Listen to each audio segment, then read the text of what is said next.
अस्सलाम वालेकुम। आज हम डिस्कस करने जा रहे हैं anatomy of lungs of sheep. तो सबसे पहले अगर हम इनके ग्रॉस फीचर्स के बारे में बात करें तो सबसे पहले हम इसकी बात करेंगे सर्फेसिस की। सर्फेसिस जो है इसमें दो सर्फेसिस हैं। जो आउटर कन्वेक्स सर्फेस है, ये कन्वेक्स सर्फेस, इसे हम नाम देते हैं कोस्टल सर्फेस, और जो इनर सर्फेस है उसे हम कहते हैं मेडिस्टाइनल सर्फेस। ये क्योंकि मेडिस्टनम को कवर कर मेडिस्टनम के ऊपर पड़ी है ये सर्फेस, तो इसलिए हम इसे कहते हैं मेडिस्टाइनल सर्फेस। और जो आउटर कॉन्वेक्स सरफेस है, ये कॉन्वेक्स है, इसे हम कहते हैं कोस्टल सरफेस। इस कोस्टल सरफेस में कोस्टल इंप्रेशंस होते हैं जो कि रिब्स क्रिएट करती हैं, वो इसमें अभी इतने क्लियरली विजिबल नहीं है। नेक्स्ट थिंग हम इसमें आते हैं इसके बॉर्डर्स पे। दो बॉर्डर्स हैं लंग्स में, दो सर्फेसिस थी, कोस्टल एंड मेडिस्टाइनल सरफेस, दो ही इसमें बॉर्डर्स हैं। ये जो long thick and round border है इसे हम कहते हैं डॉर्सल बॉर्डर। ये लॉन्ग बॉर्डर है, राउंड है ये इस तरह और थिक है, इस बॉर्डर को हम कहते हैं डॉर्सल बॉर्डर। इसके बाद आता है ventral border. Ventral border thin है और शार्प है ये, और इसमें फिशर्स हैं।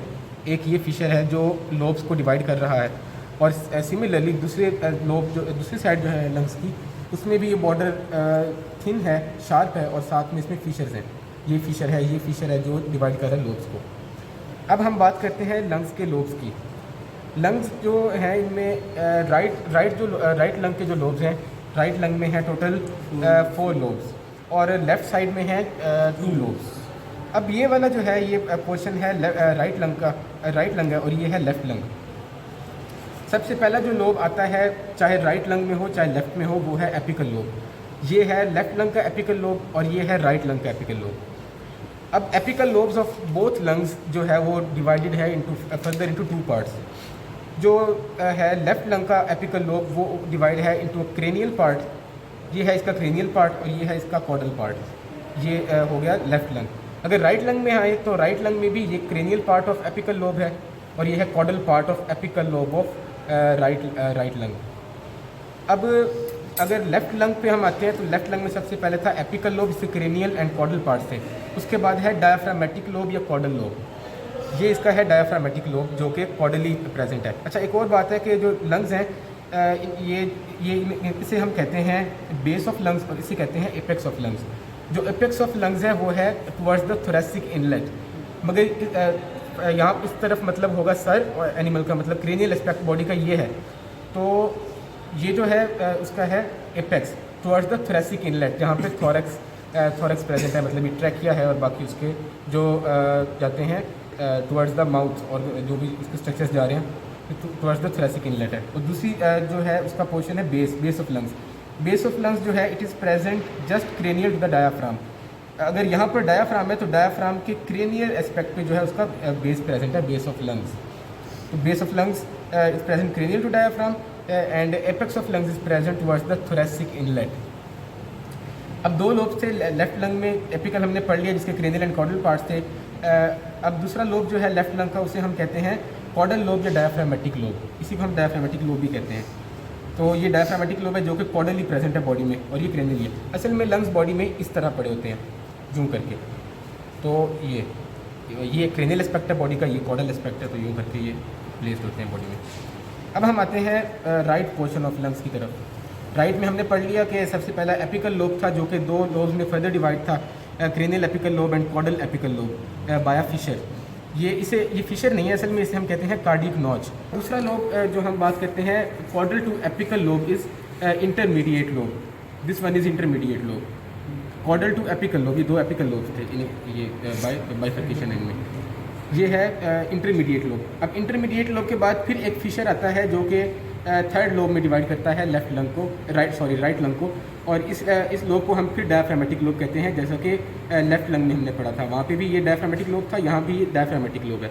एपिकल और डायाफ्रामेटिक लोब दोनों में सेम है, बस राइट लंग जो है उसमें 2 लोब्स एक्स्ट्रा हैं। एक ही इंटरमीडिएट लोब हमने पढ़ा जो कि just caudal to the cranial apical lobe, या हम कह सकते हैं cranial to the diaphragmatic lobe present है। अब जो 4th लोब है उसे हम कहते हैं एसेसरी लोब, और वो प्रेजेंट है ventral to the diaphragmatic lobe. ये डायाफ्रामेटिक लोब है। अगर हम इसकी मेडिस्टाइनल सरफेस पर जाएं तो ये है इसका accessory lobe, just ventral to the diaphragmatic lobe is accessory lobe of lungs of right lung. ये एसेसरी लोब हो गया। ये था एपिकल लोब, ये इंटरमीडिएट लोब और ये डायफ्रामेटिक लोब। लेफ्ट लंग में आए तो ये एपिकल लोब और ये डायफ्रामेटिक लोब।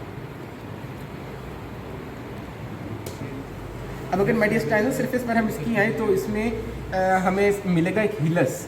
हिलस जो है वो रीजन है जहाँ से ब्रोंकस और पल्मनरी वेसल्स, ये पल्मनरी वेसल है ये वाली, तो ये पल्मनरी वेसल्स जो हैं ये एंटर होती हैं इन द लंग्स। ये तो इनके एंट्री का जो पॉइंट है वो एक ही है, उसे हम कहते हैं हिलस।